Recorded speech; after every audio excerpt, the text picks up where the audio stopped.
I noticed the earring because it was cold. Cold enough that I pulled my hand back without meaning to, like I'd touched something that wasn't supposed to be there. I was reaching into the bottom drawer for the vegetable peeler, not really looking, when my fingers closed around something heavy and smooth that didn't belong there. I pulled it out and stood there for a second, holding it in my palm. It was a small silver hoop with a tiny blue stone. It wasn't mine. I don't wear earrings like that, and even if I did, I wouldn't keep one in the drawer with the spatulas and rubber bands. I didn't think much of it at first.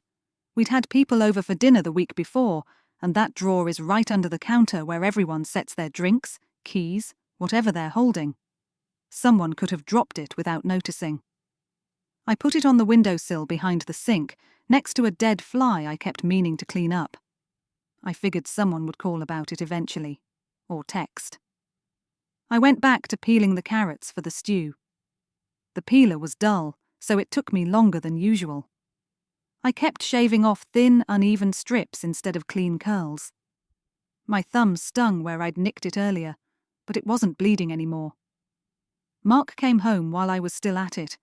He didn't mention the earring, even though it was sitting right there in the light, catching it every time a car passed outside. He kissed my cheek and asked if we had any of that crusty bread left. His jacket smelled like cold air. The kitchen felt smaller that evening. Not tighter exactly, just harder to move around in. Mark spent a long time looking for his phone charger, opening drawers that don't usually hold anything important. I told him I'd seen it plugged in by the guest bed. He said he hadn't been in the guest room for weeks. I didn't point out that I'd seen him go in there on Tuesday to close the window when it started raining. I wasn't sure why I remembered the day so clearly.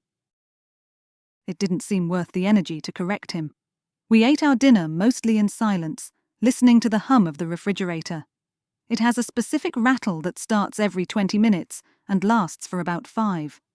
I usually count the seconds until it stops, but that night I lost track somewhere in the middle. Mark kept checking his watch, clicking the side button so the screen lit up, then letting his arm fall back to the table. He said he had a slight headache and was going to bed early. He didn't take his plate to the sink. I stayed up to wash the dishes. When I picked up the earring to move it to the junk bowl in the hallway, I noticed there was a tiny bit of hair caught in the clasp. It was dark, almost black, and very straight. My hair is blonde and curls whenever there's even a hint of moisture in the air.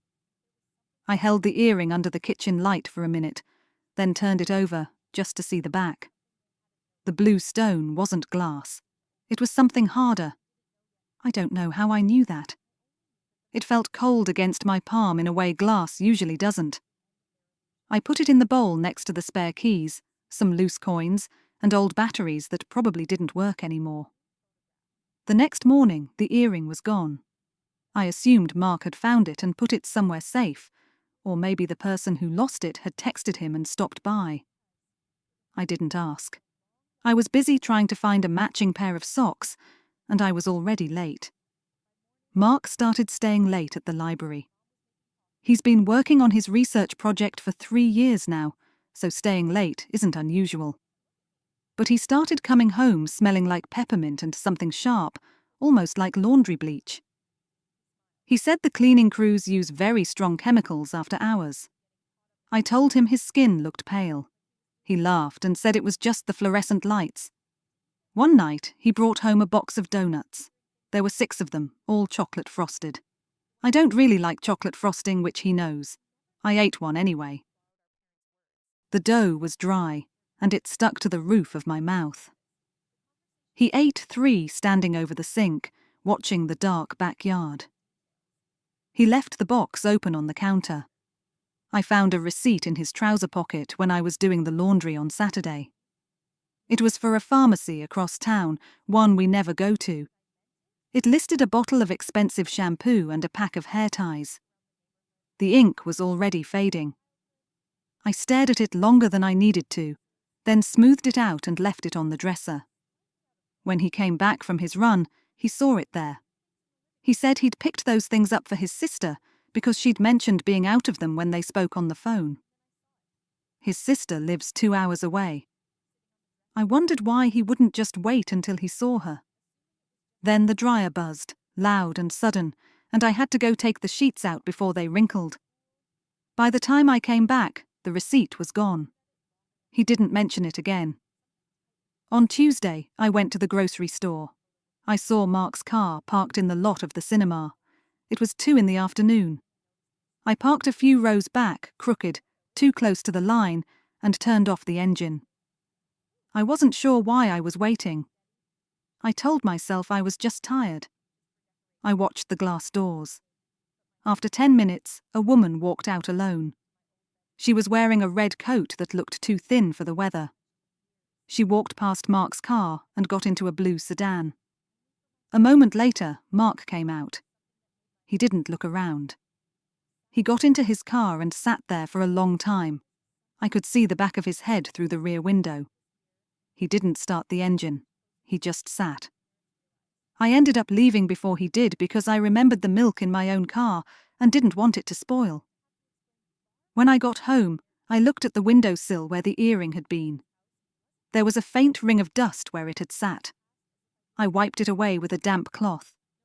I felt a pulsing in my thumb, like I'd caught a splinter, but I couldn't see anything when I held it up to the light.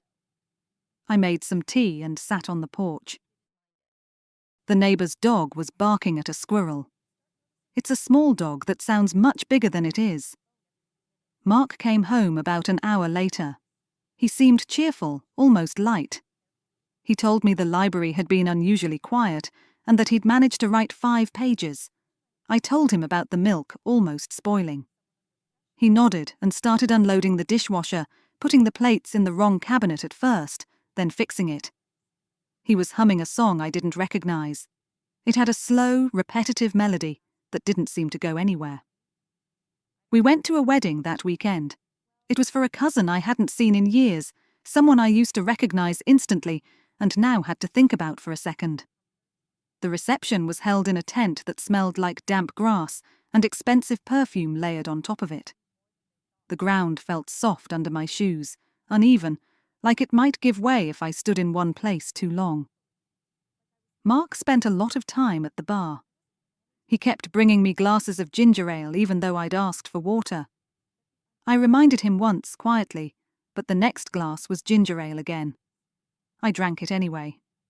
I watched him talk to people. He has this way of leaning in when he listens, tilting his head slightly, like he's making room for whatever the other person is saying. I've always liked that about him. He was wearing the blue tie I bought him for his birthday. It looked a little crooked, the knot sitting lower than usual. I thought about fixing it, then didn't. My hands felt clumsy, and I was worried I'd spill my drink or smudge something. I stood there longer than I needed to, not really dancing, just shifting my weight from one foot to the other. A woman in a green dress came up to us during the dancing. She hugged Mark like they were old friends, the kind of hug that lasts a second too long. He introduced her as Sarah, someone from his department. I'd never heard him mention a Sarah before, but I couldn't be sure. He doesn't usually talk much about work. She had dark, straight hair that fell perfectly over her shoulders, not a strand out of place. She looked at me and smiled, but it was the kind of smile that stops early, like she'd changed her mind halfway through. She said Mark had told her so much about me. I asked her what exactly he'd said, and the question came out sharper than I meant it to. She laughed. It was a high, thin sound that seemed to float above the music. She said he'd mentioned my garden and how much work I put into the roses. I nodded, even though I haven't kept roses in 3 years, not since the Beatles ruined them 2 summers in a row. Mark stood there, clicking the side button on his watch. The screen flashed on and off. The drive home was quiet. The heater was blowing too hot, but I didn't turn it down. I felt stiff, like if I moved too much something would crack. I watched the white lines on the road appear and disappear under the headlights. Mark asked if I'd had a good time. I told him the cake was a bit dry. He said he hadn't noticed. He started talking about a new project at work, Something about archives and boxes that hadn't been opened in decades. His voice had that steady rhythm he uses when he's explaining something he enjoys. I found myself watching his hands on the steering wheel.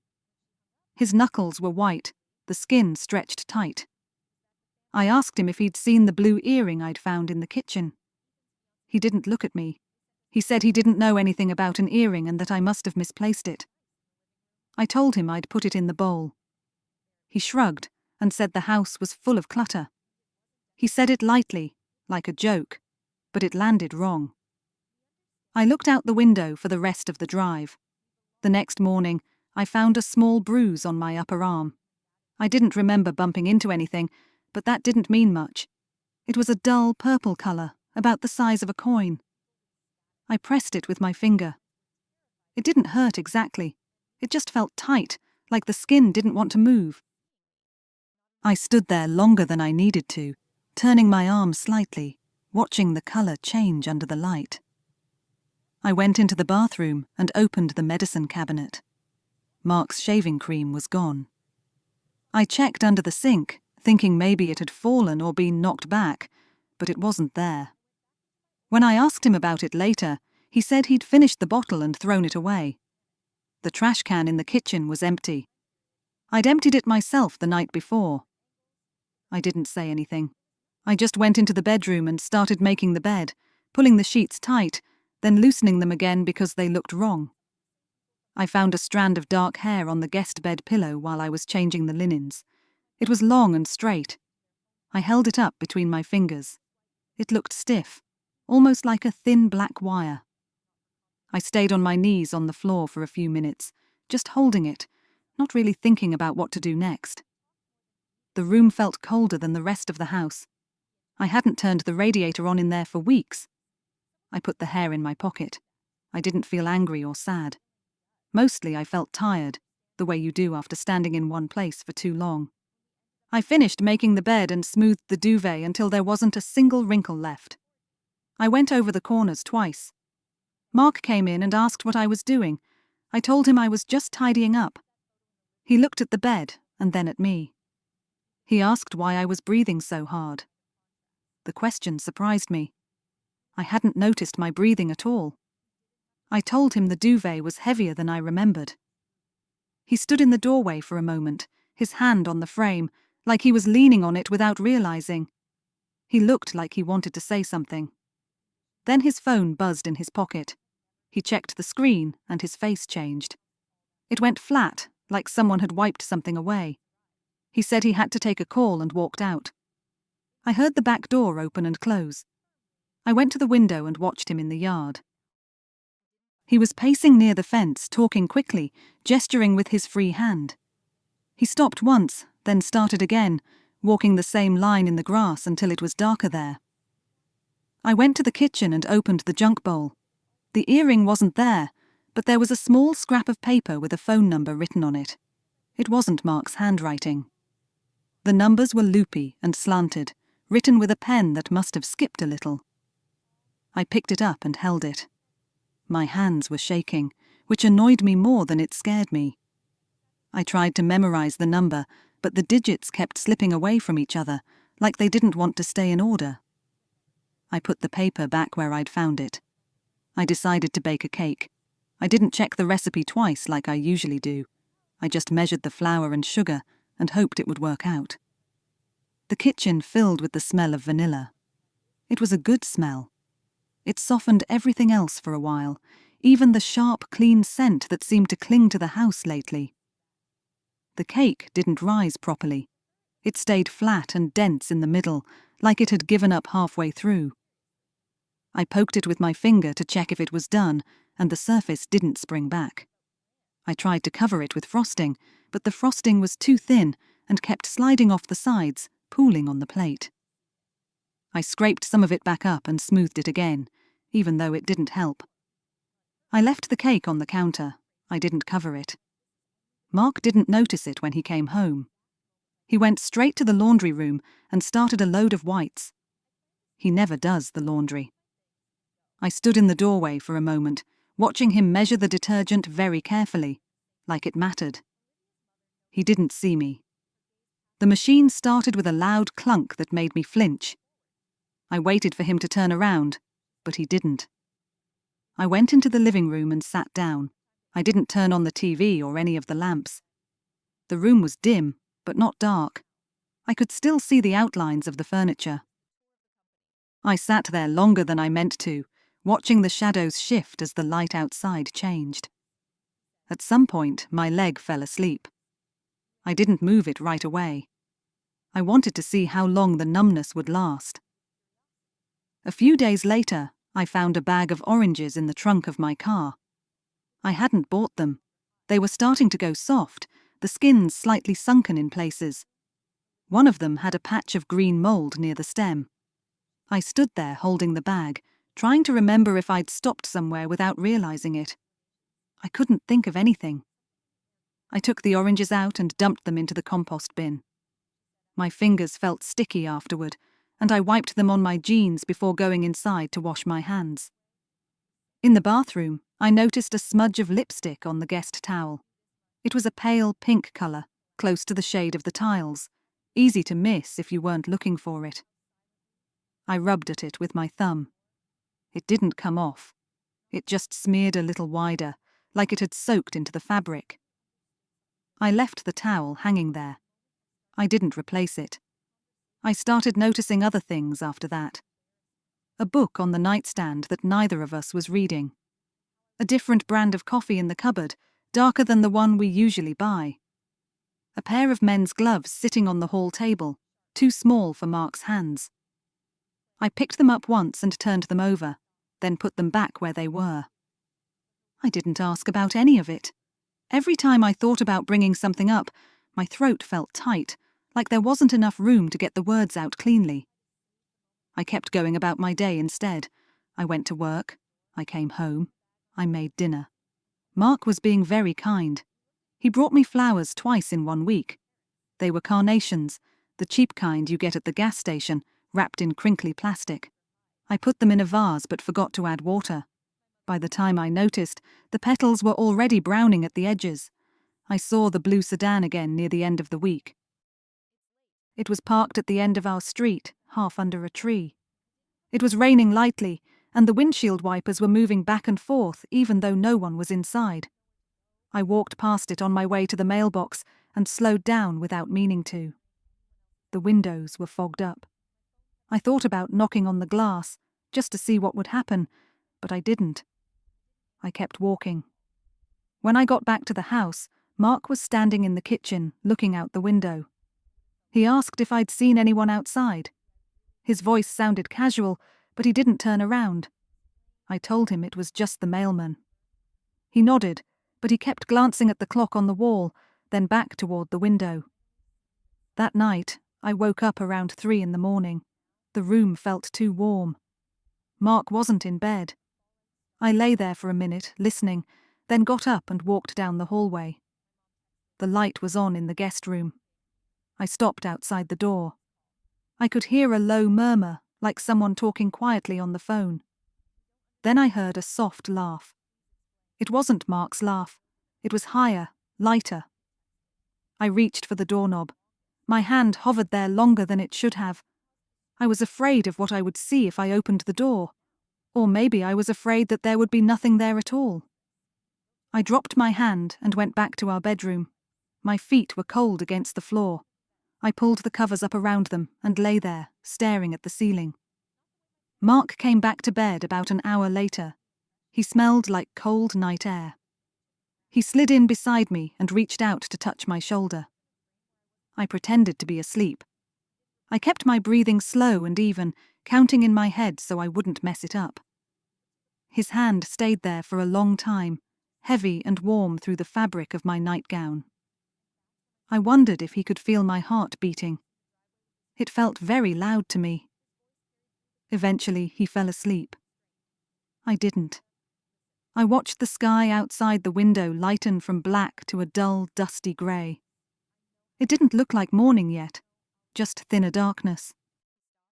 I found a small silver key on the floor near the radiator the next morning. It was tiny, the kind that looks like it belongs to a diary or a small jewelry box. I didn't recognize it. I picked it up and turned it over in my fingers. It was warm, like it had been there for a while. I put it in my pocket. I could feel it there all day, a small, hard weight against my hip when I walked. I kept reaching down to touch it, just to make sure it hadn't slipped out. I didn't tell Mark about it. I didn't tell anyone. It didn't feel like a secret I was keeping on purpose. It just felt like something I hadn't figured out where to put yet. That afternoon, I cleaned the oven. It was a messy job, and the fumes made my eyes water. I scrubbed longer than I needed to, even after the grime was gone. I didn't mind. It gave me something to do with my hands. Mark told me he had to go away for a weekend conference. He said it casually, like it was already decided, and didn't need much discussion. He was standing by the bed, folding shirts with more care than usual. He said the conference was in a city about 3 hours away. I tried to picture it and couldn't. Every city I imagined looked the same. He packed his bag on Friday evening. I noticed he was taking his best suit, the one he usually saves for weddings or funerals. I asked him why he needed it for a conference. He said there was a formal dinner on Saturday night. He didn't look at me when he said it. He kept checking his briefcase, opening it and closing it again, like he was afraid something might disappear if he wasn't watching. I offered to help him pack. He said he had it under control. His voice was calm, but it felt like a door closing. He kissed me goodbye in the hallway instead of the kitchen, which was unusual. He told me he'd call when he got there. I watched him walk down the driveway and get into the car. He backed out slowly, then drove off without waving. I stayed standing there longer than I needed to, listening until I couldn't hear the engine anymore. He didn't call that night. The house felt different once he was gone. Not quieter exactly, just hollow, like sound had more room to move around. I didn't turn on the radio or the television. I moved from room to room, picking things up and putting them down again. I straightened the cushions on the couch, then shifted them back because they looked wrong. I ended up in the guest room without meaning to. I sat on the edge of the bed and looked at the closet. It was mostly empty, just a few old coats we never wore anymore. I opened the top drawer of the nightstand. Inside was a single bobby pin and a crumpled tissue. I picked up the bobby pin. It was bent out of shape. I couldn't remember ever seeing it before. I set it back down in the same place. Saturday afternoon, I went to the grocery store and bought things we didn't really need. Extra bread, a jar of olives I don't like very much. I put everything away carefully when I got home, lining the cans up so the labels faced out. I realized I hadn't eaten lunch, but I didn't feel hungry. I made some tea and drank it standing at the counter. In the evening, I decided to go for a drive. I didn't tell anyone where I was going because I didn't know myself. I just wanted to be out of the house for a while. I drove past the pharmacy Mark had gone to. It was closed, the lights inside dim. I kept driving. I passed the cinema where I'd seen his car before. The parking lot was full this time. Cars were circling, looking for spaces. I felt a sudden wave of nausea and had to pull over. I sat there with my hands on the steering wheel, breathing slowly until it passed. The radio was on, playing a song I didn't recognize. I turned it off. I ended up at a small diner on the edge of town. I ordered a grilled cheese sandwich. The bread was greasy, and the cheese wasn't fully melted. I ate it anyway. The waitress was a young woman with tired eyes. She refilled my coffee without asking. I watched her move between the tables. She was quick and efficient, never stopping longer than she had to. I envied her for that. Everything I did lately felt slow. I paid the bill and left a large tip. I wasn't sure why. It just seemed easier than deciding how much was appropriate. When I got home, the answering machine was blinking. There was one message. It was Mark. He said the conference was going well and that he'd be home by Sunday evening. His voice sounded different, slightly higher, like he was talking faster than usual. I played the message again, then a third time. I tried to listen for something else in the background. A voice, a sound. But there was only a faint hiss. I deleted the message. I went to the kitchen and stood there for a while. I took the small silver key out of my pocket and set it on the table. I turned it around with my fingers. I tried it in the drawer of the hall table. It didn't fit. I tried it in the back door, even though I knew it was too small. It slid in part way, then stopped. I went down into the basement. It's an unfinished space, low ceiling, concrete floor, the kind of place that smells damp no matter what you do. We mostly use it for storage. I stood at the bottom of the stairs until my eyes adjusted. Then I started looking through the boxes, opening some, closing others without really checking what was inside. Old clothes. Kitchen things we never used. A box of tangled cords. At the very back, behind the water heater, I saw a small blue suitcase. It was tucked just far enough out of sight that I might not have noticed it before. I was sure it wasn't ours. We don't own a suitcase that colour. I pulled it out. It was heavier than I expected. I set it on the floor and tried to open it, but it was locked. I took the silver key out of my pocket. My hand was shaking a little. I didn't like that. I held the key still until the shaking stopped, then slid it into the lock. It fit. I paused with my hand on the zipper. My heart was beating hard enough that I could feel it in my throat. I stood there for a moment longer, listening to the house above me. Nothing moved. Then I opened the suitcase. Inside were neatly folded clothes. Women's clothes. A silk blouse, dark trousers, a red coat. I recognized it immediately. It was the same one I'd seen in the cinema parking lot. Under the clothes was a stack of letters, tied together with a thin blue ribbon. I didn't open them. I stood there looking at the ribbon. It was the same shade of blue as the stone in the earring. I felt cold, even though the basement was warm. I closed the suitcase and locked it again. I pushed it back behind the water heater, exactly where it had been. Upstairs, I washed my hands, even though they weren't dirty. I went to bed early. I lay there staring at the ceiling, listening to the house settle around me. Mark came home on Sunday evening, just like he said he would. It was already dark outside. He set his bag down by the door and stood there for a moment, like he was waiting for something. Then he smiled and handed me a small box of chocolates. He said he'd picked them up at the train station. I thanked him and put the box on the counter without opening it. He started talking about the conference, about the hotel, the speakers, the food. His voice sounded normal, maybe a little tired. I listened and watched the way his mouth moved, the way he paused to think of the right word. There was a small crumb stuck near his lip. I reached out and brushed it away without thinking. He flinched just slightly, like he hadn't expected to be touched. He laughed and said he was jumpy from all the coffee. I told him he should take a shower. While he was in the bathroom, I made tea. I used the same mug I always use, the one with the chipped rim. My hands were steady. I didn't feel nervous or angry. Mostly I felt quiet. I knew the suitcase was still in the basement, behind the water heater. I knew the letters were still tied together with the blue ribbon. I didn't feel any pull to go look at them. Whatever was written there wasn't going to change the shape of the house. We sat at the table and drank our tea. The refrigerator started its familiar rattle. I counted the seconds until it stopped. 1, 2, 3, 4, 5. Mark said the tea was a little weak. I said I'd probably used too much water. He nodded. We sat there longer than necessary, not talking. The clock in the hallway ticked loudly.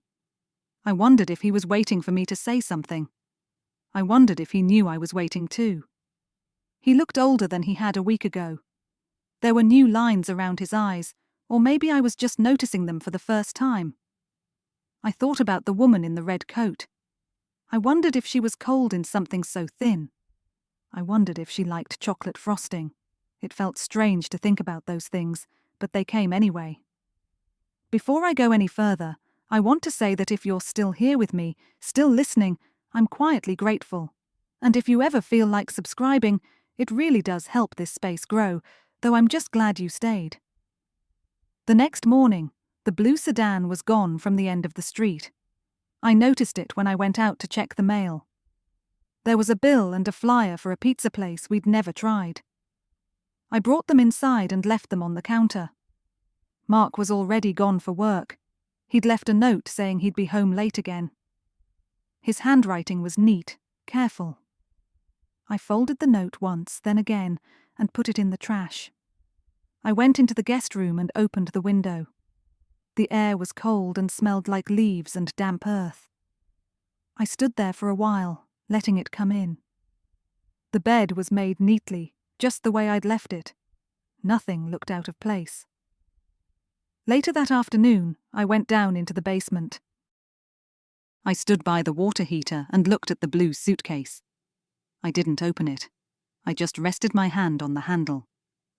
It was dusty now. I realized I didn't really care what was inside. Knowing wouldn't make the rooms feel fuller or the silences shorter. I pushed the suitcase a little farther back and closed the basement door behind me.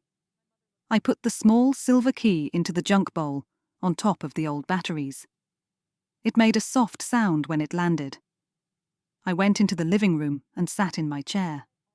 The roses on the table were completely brown now, their petals dry and curled in on themselves. I thought about throwing them away, but I didn't. I sat there and watched the light fade from the room. It was getting dark earlier these days. Winter wasn't far off. I wondered if we had enough wood for the fireplace. I could ask Mark later when he got home. The refrigerator started to rattle again. I closed my eyes and began to count.